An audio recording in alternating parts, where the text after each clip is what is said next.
Guys and gals, boys and girls, welcome to another episode of Comics and Sweet Tea.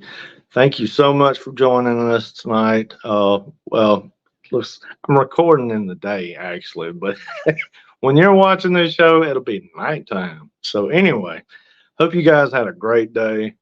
Got an awesome episode planned for you tonight. So just strap in, hold on tight.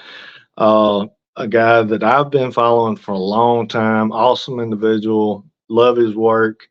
But first, you guys, be sure if you're new to the channel, be sure and subscribe and hit that bell button, little ringy ding dingy. That way, whenever a show comes up, you'll get notified and you won't miss a thing. So, one more thing, hit that thumbs up. The algorithms suck.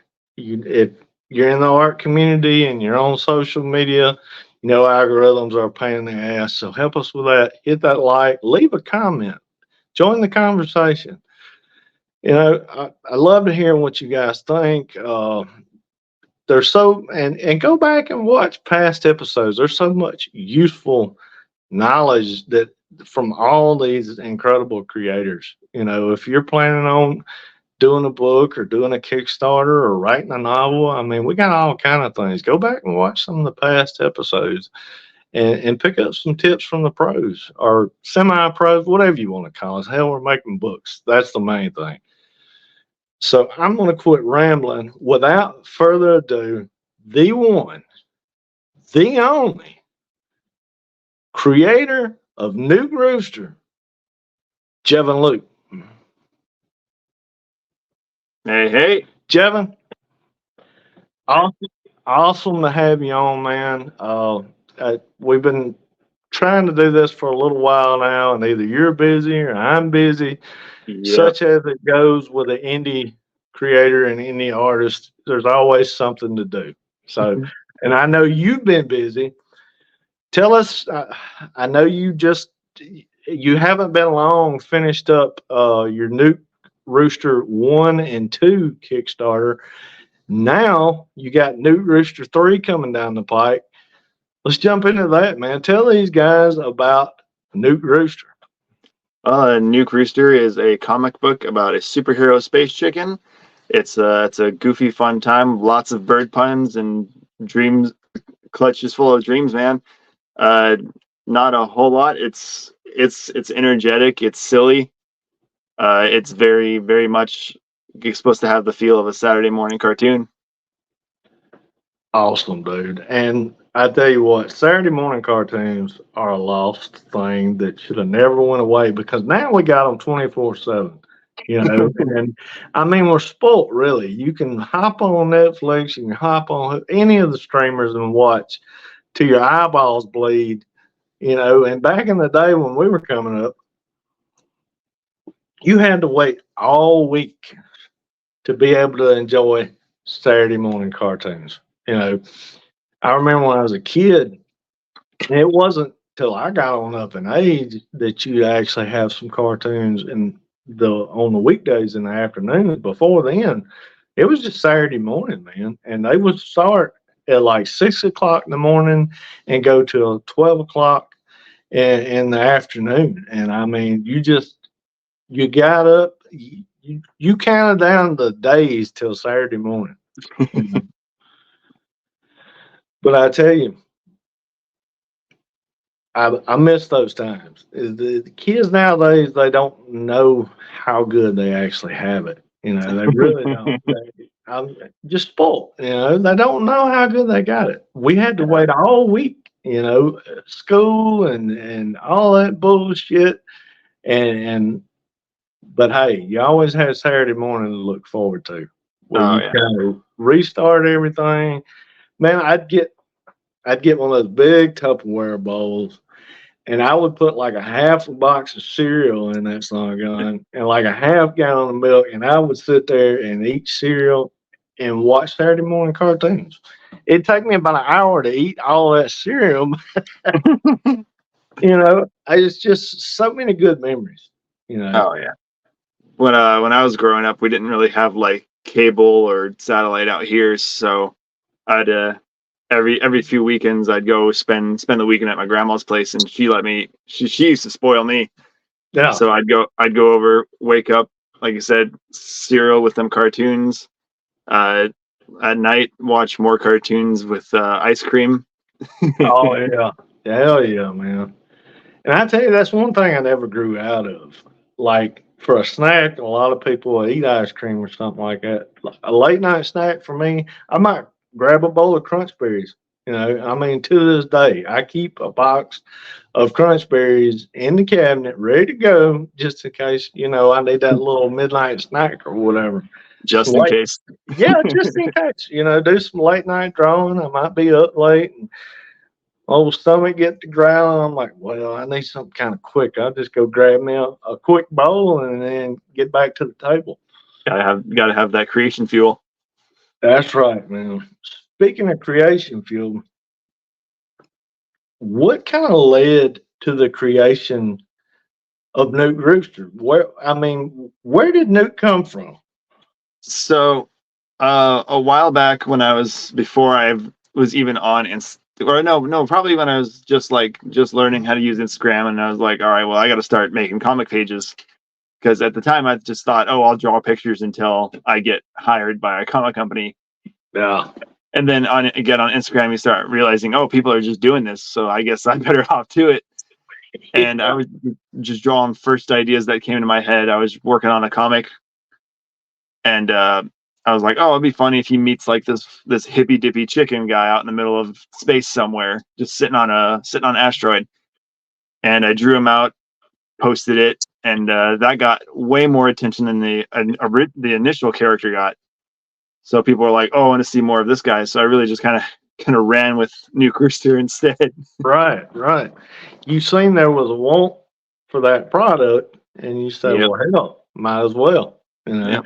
And What, here we are today with 3 issues under our belt, with a couple more in mind. dude? I tell you, man, that's what sparked me to you. I come across, how Instagram used to throw something up and say, a suggestion for you, and it was a picture of Nuke Rooster, and I was like, this is kind of fucking cool, man, and I jumped down the rabbit hole, and then we I come across your page and got to looking and everything. I was like, this dude is fucking doing it, man. And it kind of went from there. And we've been friends for a few years now. For And a few years now, yeah, for sure. I'm glad the algorithm did something right and brought us together. exactly, man. I'm telling you, you brought that up. And I was talking with somebody yesterday about community. That's one of the best things about social media. I mean, one of the few pros of it. There's a lot of cons to it, but I've got to meet incredible people like yourself that I never would have met if it wasn't for Instagram. Miles apart, and here we are talking today. Yeah. And I mean, you guys, I feel like I grew up with you guys. One thing, because we go through the same struggles, we're very like minded, we're all creators, and we're all in the trenches. We're trying to hammer out a path for our books and our creation, and kind of in the same mud, spilling the same blood, if you want to go that dark with it. But I mean, it's like that sometimes. Absolutely. But not only that, what kills me is some of these guys that try to act like this is a competition. I mean, the way I look at it, if one of us does well, we all do well. Absolutely. We're all making waves for each other. Exactly, and I think for the most part, most of the guys that are in our corner of Instagram have realized that. But there's still a big part of it out there that hasn't, and hopefully with our help, we can kind of guide them into that, hey, this is not a competition. We want you to do great, man. We're behind you 100%. If you ever need any help, just contact me. Absolutely. because that's the mindset that I've tried to follow since I got on here. Just any way I can help you guys. I'm here. Yeah. And I hope you feel the same way. Yeah. We all want to have a good time making our book and sharing it. So, we want to make sure somebody else gets to do that, have the same opportunity. Exactly. Now, I told him I was going to ask him. Now, you were at a con recently with Dan Price and Dee Hausner Yes, sir. and Jay Louder. As a matter, I've talked to all three of them, and nobody has spilled the beans. D got a little rattled. He got a little, he got. You want to tell it? Or are you gonna be the one to tell it? Which part are we talking about? There a lot of stuff happened that weekend. Oh, I think they had to be walked to his room at one point, one night. Well, me and Dee were sharing a room, so it would have been me walking into his room. Okay. But yeah,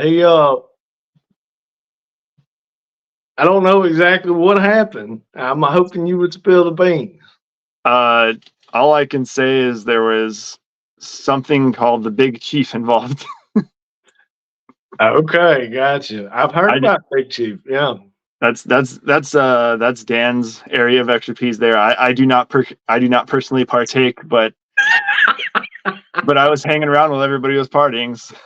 I got you. As you have in hand. Gotcha. I'd heard Big Chief. I'd heard that part, but he just no other details were spilled. And I asked D, and he's like, "Fuck, I can't remember, man."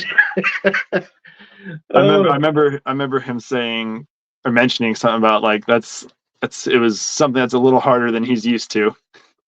Yeah. That's man.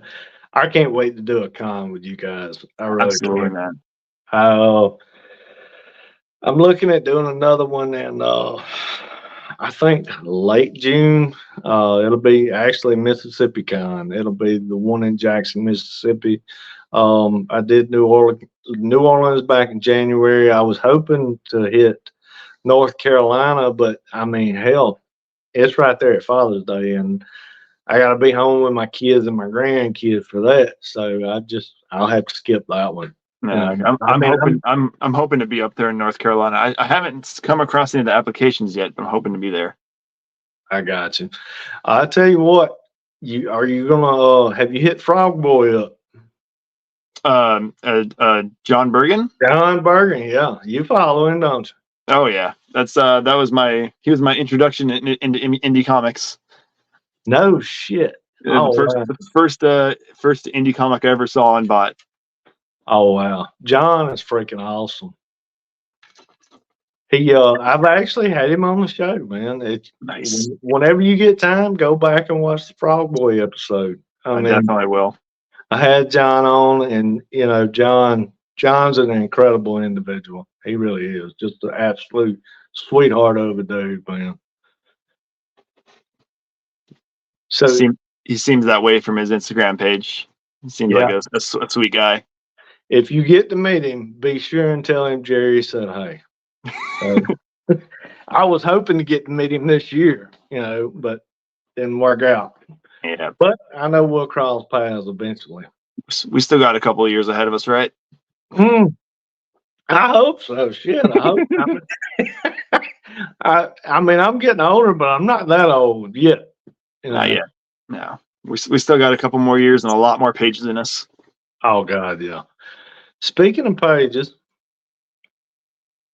Nuke Rooster. This arc. Okay, so we're looking at 3 issues in now. How long? What size arc are you looking at doing for his first arc, or is this just going to be an ongoing, just till whenever, or what are your plans for the book? This one is just going to be a single arc for now. I was hoping on 3 issues. I wanted to, kind of follow into the tradition of, 3 episode space trilogies. Right. But the story's calling for a little more space, so I'm going to probably round it out to maybe about 5 issues, give or take. Gotcha. That's a nice pick. Yeah. Yeah, and then I would, the dream is to have a good paperback. Right. Get a good trade size. And I think that'd be nice. And then after those 5, probably work on a few other comics that I've had rattle around until like some more Nuke Rooster ideas come out. Right. But for now, I just had the one arc the one arc is when I first was doing Nuke Rooster, I wanted to just do a bunch of little mini comics here and there. Yeah. But I somehow lassoed them and just kind of meshed them all together into one story or a couple of stories. It's crazy how that happens, isn't it? Yeah. It's like, oh, I don't know what's going to happen. You know what? I'll fill it in with one of my mini comic ideas. Yeah. And so once that one's all good and done, I got a couple more interesting. We'll see if they hit the popularity of Nuke Rooster or not. But I got other ideas that I'd still like to try out. Well, you've got Moose Man too, don't you? I've got Moose Man is going to be one of the next ones after this issue of Nuke Rooster. I'm going to go to Moose. For me, if I focus on one story for too long, it gets overwhelming, and then I end up not doing it for a year. So, and now I'm doing artwork full time, I have more time to put. I can do a couple of projects back and forth at a time. So, right. Moose Man is about, I would say, 2/3 of the way done, because I have the one mini comic, and then I put that story, and then I wrote and drew a second story, and now I want a third story and do like a little anthology thing. Gotcha. And then I'll probably have that one up on Kickstarter before the year is over too. Right. Yeah, I hear you, man. I talked to David Finch a couple years ago, and he never stayed with the book long. His indie creations, he had Aphrodite 9. I mean, what was the one he did with the angels? Was it? Oh God, what was that one? Was it Cyber? It wasn't Cybernary, was it? No. Let me. Oh, damn it. Angels. Angelus? No, I don't think that was it either. But anyway, long story short, I'm rambling. He had that book. He had Aphrodite 9. Then he had one or two more. And I asked him, I was like, why did you jump off these books so quick? He said, well, I got fucking bored. He said, I get bored with my own stuff. He said, that's why I never stuck with my own creations. I'd get to a point and I'd just burn out on it, and I'd go back to work for Marvel or go work for Image or DC. He said, I enjoyed drawing other people's characters more than I did my own, after a while. And he never would stay with it. So, I mean, even the big shots don't stay with their own books. So I completely get it. Yeah. I mean, in the days, as much as I love it, as soon as I get through with the issue I'm on right now, I'm finishing up chapter 4, which will actually be issue 5 in the series. I'm jumping into Bounty, man. I'm doing a sci-fi comedy. It's like Star Wars meets The Boys, Nice. So, and I'm looking forward to that because it's something 180 degrees from in a different direction. Huh? It's something in a completely different direction. Exactly. Yeah. It's totally new, fresh. I can take a little break, a little just get my head clear from end of days for a minute, just go crazy with a sci-fi comedy. And then when I get that out of my system, jump right back in the end of days and have a whole new, fresh take on it.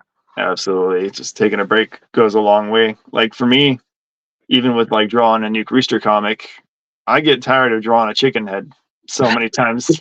Yeah. Like, I mean, he looks awesome. He does. It's funny. He's funny, but sometimes I just want I'm just a man. What did I get myself into? I miss drawing humans. Yeah. But I mean, it's an awesome design. It really. Thank you. As you can tell, I've done some fan art for you. You've done some fan art. It's yeah. I love the fucking character, man. I mean, it's so fucking iconic, and it puts a smile on my face. I'm sitting here looking at your shirt, and it just puts a smile on my face. I mean, anybody, if if you don't love Nuke Rooster, something's fucking wrong with you. I mean, that's just all there is to it. You need to check yourself. Exactly. Yeah. I mean, who doesn't want to see a super chicken from outer space? I That's mean, why come I on. started drawing it, because I wanted to see it. Exactly. Exactly. So Nuke is I don't want you to give any spoilers away that you don't want to, but is there something that you want to kind of give them a little detail on what's coming up in issue 3? Do we have a new dark villain coming forth, or We get the villain from issue 2 okay? gets a lot more screen time. Wow, We get to meet some we do get to meet some new characters that Nuke's close to. gotcha. I won't say what, but it's That's fine, man. but we go to it. We'll say we go to his home planet. Awesome. That's Yep. fucking awesome. Okay. So we Hell get to yeah. see where he was born and raised. Fantastic. And I tell you guys, we're talking about this book. I made it easy for you guys. All you have to do is go down there in the description. I've got a link down there where you can go and you can just go straight to Jevin's page on Kickstarter and you can back this thing. And I tell you what, if you might not have the money to back it, that's fine too.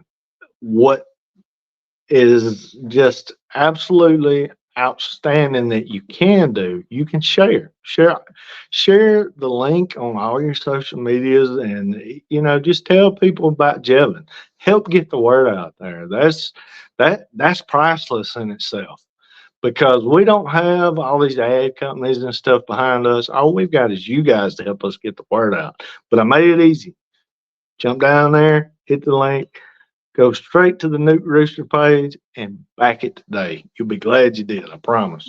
You probably won't regret it. You won't regret it. I'm telling you. I've got all the Nuke Rooster books so far, and they're fucking awesome. And I'm gonna have this one too. So, I appreciate that, sir. oh, I got you back, buddy. But anyway, what besides Moose Man and Nuke Rooster, do you have anything else that Uh, maybe you want to spill that you uh, got sitting on the back burner that you've really been looking forward to kind of bringing to life? I've got a couple of good ideas right now. I'm working on I'll say a bootleg comic of a Okay. certain relatively unused character from a very mousy corporation. Oh, wow. Gotcha. um I yeah, so I don't know how much I'm allowed to talk about it, but it's going to be a completely just a fan made comic about a certain space character from a certain movie about toys. Oh, wow. Okay, that's fucking awesome, man. I know exactly where you're going. So I won't spill the beans. If they can't read into that, hey, they got some serious problems. But Yeah, talking about that, I've seen you draw this certain mousy character from the land fair, of toys, and fairly recently. it's fucking awesome. I Thank love you. what you do with it, man. I tell you, I just love your style because it really does. It's so, I could see Nuke Rooster as a Saturday morning cartoon, and I mean, I could see that. I could see it as a animated movie. Hell, nowadays we could get a live action movie of Nuke Rooster. I We mean, the could. CGI is there. If you could go, say they backed up the money truck at your door right now and said, "Hey, we're going to let you do any media. You can make a cartoon movie, you can make a series, you can make a live action movie, and you could only pick one. What would you like to see Nuke Rooster as?" Probably an animated movie. That Something would be awesome. something along the lines of, let's say, like Heavy Metal 2000, or Oh, fuck yeah. Yeah. let's say, what else do we like just a really good DC animated quality movie. Right. Mask of the Phantasm, man. There we go. Like that Yeah. in space. Yeah. Exactly. I mean, the story I got now could be probably all funneled into a 1 hour movie. Gotcha. I So, mean, live action would be awesome, but I mean, when I'm writing and drawing the pages, I'm imagining it as a cartoon as it is. Like that's kind of how I storyboard in my head, just as a flowing cartoon with voices and whatnot and everything. who would you pick to voice Nuke?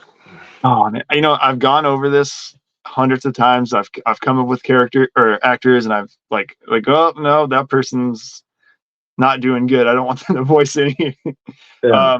Right now, I feel like I'm leaning on Oscar Isaac. Oh, hell yeah. Hell yeah. That's an awesome pick, man. That's just right now. I might find somebody later on who might do a little bit better of a job or just fits the character a little better. That's a good one, though. That really is. Speaking of Oscar Isaac, what did you think about, and I know it's been out a while, what did you think about the Moon Knight series that he did with Marvel? I thought it was pretty all right. I enjoyed it for what it was. I hear a lot of. What I about hear. the last episode?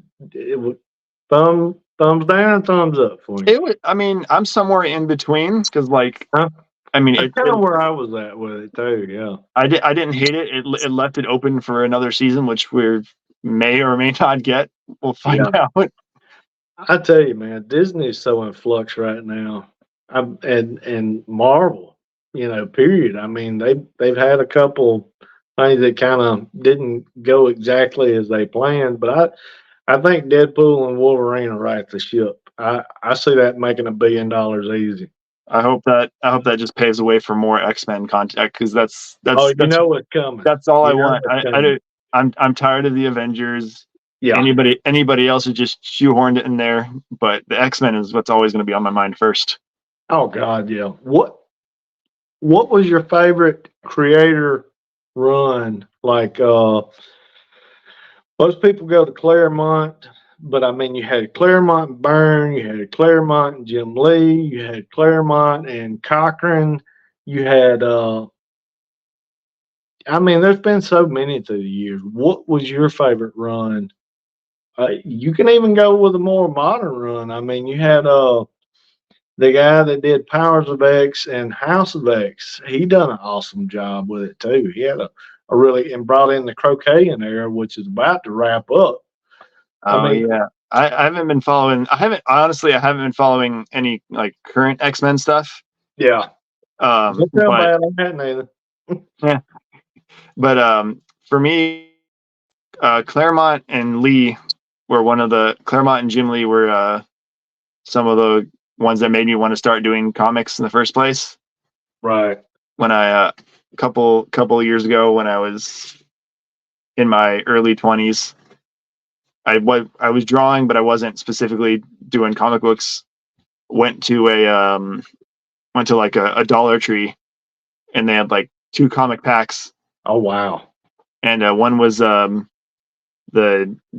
Jim Lee X-Men #1, Yep. and Batman versus Spawn, and those 2 comics were like hit me. It's like, oh, I want to do this for a living. This is awesome. Exactly. You mentioned that you're doing your art full time now. Yes, sir. Congratulations on that, man. I'm so proud for you. Maybe I'll get there one day. So we all can get there if we try hard enough. Yeah. Yeah. I tell you, man, that's got to be an awesome thing, knowing you can get up in the morning and all you got to do is work on art. You Yeah, can sketch covers or some kind of commission work or work on Nuke Rooster. I mean, that's an incredible achievement, man. or take a day off whenever I want. Exactly. That's always a plus too. Which I'll be honest, I rarely take a day off. I imagine it's a hustle. Yeah. It's a hustle, but I enjoy doing it so much. It's like, why would I want to do anything else when I'm doing the thing I want to do anyways? So Exactly. but yeah, it's a trip. Sometimes I feel like it's like, wait, I'm not really physically working a whole lot. Am I working at all? But I mean, the enough to survive comes in, and that's all I need. That's outstanding, man. I tell you, Yeah, I mean, what's the old saying? If you find a way to make money at the thing you love, you'll never work a day in your life. Isn't that the old saying? Or That close yep, to it? close to the, if you're doing what you love or something like that, it's not 100% true because I'm putting in some hard work. So they fucking lied. They lie. Uh, It's they're right, but they're wrong. right, right, Because right. I'm absolutely doing what I love, but I am working hard for that. Nuke Rooster wasn't a it's not an easy ride. That's time's going into that. Right, exactly. People, they don't realize the work that we put into these books, and they'll gripe about this and they'll gripe about that. They don't see behind the scenes all the long hours that we spend at the drawing board, and like you color your own work just like I do. You start it from the very first thing to the very end. You do all the above. Yes, You sir. know, I've been seeing these shirts where it says penciler, letter, inker. I'm gonna have to get one, and because we both fall into that category, and I mean, it's a mountain of work. I mean, we absolutely love it, but it is. People don't realize just how much work it really is. Yes, sir. It is. It's it's never ending, literally. Yeah, yeah. I tell you, man, I've been in color and hell here lately. Oh man, Yeah, I finished up the line work on the book right after I got home. See, I live my life 3 weeks at a time. I work offshore, so I'm gone for 3 weeks, and then I come home, and then I've got 3 weeks to do whatever I want to, which is awesome. But then I got to juggle everything else between my family, the book, just everything, in those 3 week periods. So I got home, I finished the line work, and I've been coloring ever since. But I'm 70% done with colors, and then I'll nice. go on to letters. So it's coming along, man. It really is. That's good. I'm glad you found your flow to it. Yeah, it took a while to find that balance. I almost burned out on it. I really did. When I was working on, I guess it was chapter 3. Man, I just hit a wall. I was putting too much into the book, and I wasn't spending enough time with my family, and it It bothered. hurts. Yeah, it bothered me, because they're the ones that take the brunt of it, and it really ate at me, and I almost burned out. But I think now I've gotten to a place where I've kind of found that balance, and I'm That's thankful good. for that. Yeah, it's an important balance. I know when I was back on issue 2 of I was working full time at Walmart in the middle of pandemic. Oh, So it was just I've at least twice I completely burnt out and just gave up on it because there's so much work to do. right. Eventually, I got into eventually you find that comfortable rhythm again, and then I was able to put out number 2. But it really it makes it hard to just do what you love when you just can't physically work up the courage to do it. Yeah, exactly. Well, dude, I can't say how much I appreciate you coming on the show. It's awesome to have you. Once again, you guys, in the description, there's a link. Jump on it. Go back to book right now. And this is actually recorded a little early. I've got to let this man go so he can launch this Kickstarter today. So I'll be jumping on. I'll be backing you here in a little bit, Jevin. If you will, I'll get with you. Just shoot me a text. Let me know what time you're going live, and I'll jump on there. I want to back the book, man. So anyway, just shoot me a line or something Can before do. we jump on. I got you, brother, and all the luck in the world to you, my friend, on this campaign. Thank you very much. I appreciate that, Jerry. Jevin, it's awesome to have you on the show. Hey guys, one more time, give us a thumbs up. Be sure and follow Jevin, back his Kickstarter. Leave a comment. Give us a thumbs up. That's the show. You guys have a blessed one. Stay awesome. Till next week.